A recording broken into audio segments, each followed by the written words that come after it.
come here. Dr. Bhagavan Ansal runs the Institute of Greatly Endangered and Rare Species in Myrtle Beach, South Carolina. He successfully combined two species to produce hybrid offspring called ligers. The laws of nature apply to big cats as well as primates. Genetically, ligers are 50% tiger and 50% lion. Here on my right, we have a Bengal tiger. She's about 1.5 years old, and she's got that bold black and orange striping. And then on my left, we have a young lion about the same 1.5 years old, who you can see has a much more tawny pale coat. And obviously the mix of the two right here, or the shadow striping and his bold markings, show us the liger. He's a liger because his father is a lion, his mother a tiger. That's the baby. Now meet the adult. If you haven't come across a fully grown liger before, then this is the largest cat you're ever likely to see.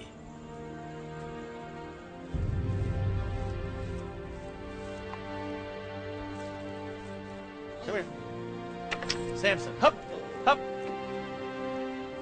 Down, down. It's theorized that ligers are this enormous size because the inhibitor growth gene exists in the female lion and in the male tiger. So when you switch around and you get a male lion breeding with a female tiger, creating the liger, you get this gigantic size. Nothing tells it when to stop. In the wild, this enormous size wouldn't necessarily be of any advantage because it would require so much more food. Samson here can readily eat 25 pounds of food in a sitting, where an adult lion can subside on 7 to 10 pounds of food. The territories of a lion and tiger don't overlap in the wild. If a tiger did meet up with a pride of lions, it's more likely to end up in a fight than romance.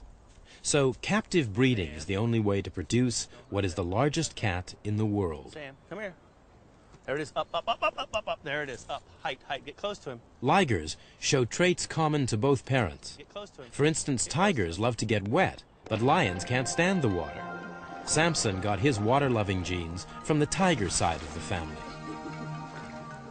The liger is living proof that two species who would never meet up in the wild can mate and produce offspring. It works for cats, but how alike are primates? To find out the answer, scientists measured how well bonded human DNA is when compared to a mix of human and chimp DNA.